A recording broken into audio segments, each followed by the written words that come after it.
Hello hi. చేప వండుకోవాలంటే చేపల్ని తయారు చేయాలి కదండి. నేనైతే ఇవాళ రాగంటి చేప అయితే మార్కెట్లోనే కొని కట్ చేయించుకొని ఇలాగా కూరకు సరిపడా సన్న పీసెస్లో కట్ చేయించుకొని తీసుకొచ్చాను.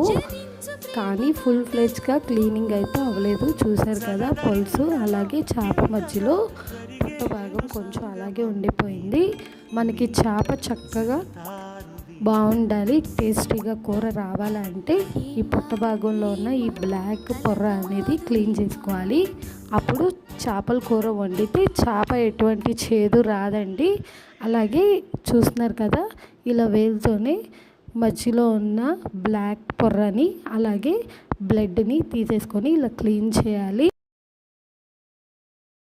అలాగే పీసెస్ అన్నీ కూడా ఒక్కొక్కటిగా ఇలాగా శుభ్రం చేసుకోవాలండి.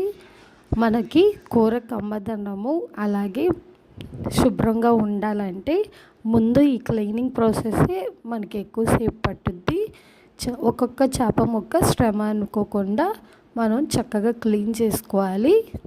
జస్ట్ హ్యాండ్తో మనం ఫింగర్తో ఇలాగా పొర్రని తీసుకున్నట్టయితే వచ్చేసిద్దండి. ఎక్కువ శ్రమ ఏం పడవసరం లేదు.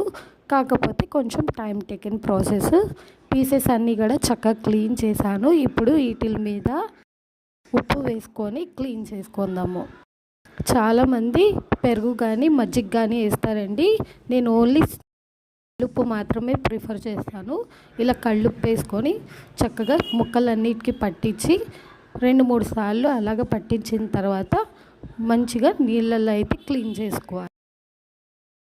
ఇదే ప్రాసెస్ మనం చేపల ముక్కలు అన్నీ కూడా క్లీన్ చేసుకొని మళ్ళీ ఇంకోసారి ఉప్పు వేసి మళ్ళీ క్లీన్ చేసుకొని మళ్ళీ వాటర్లో క్లీన్ చేసుకోవాలి. ఇలా 2-3 సార్లు వాటర్తో ఉప్పుతో రిన్స్ చేసుకుంటే మనకి చేప ముక్కలన్నీ క్లీన్ అయిపోయి చక్కగా బాగుంటాయి అన్నమాట.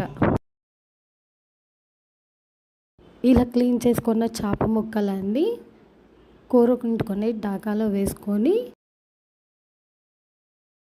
టేస్ట్కి సరిపడా ఉప్పు వేసుకోవాలండి. నేనైతే కళ్ళుప్పు ప్రిఫర్ చేస్తాను. అలాగే పసుపు చేప ముక్కలన్నిటి మీద నుంచి వేసుకోవాలి. అలాగే స్పైస్కి తగ్గట్టుగా కారం కూడా వేసుకోవాలి. నేనైతే మసాలా కారం వాడుతున్నా అండి. మీరు ఏ కారం వాడతారో అది వాడుకోవచ్చు. అలాగే ఆయిల్ కూడా వేసేస్తున్నాను. ఇప్పుడు ఇలా ముందు ఇలా చేసుకుంటే ప్రాసెస్ చాలా ఈజీగా ఉంటుందండి. మ్యాక్సిమం 1 అవర్ దాకా ఇలాగ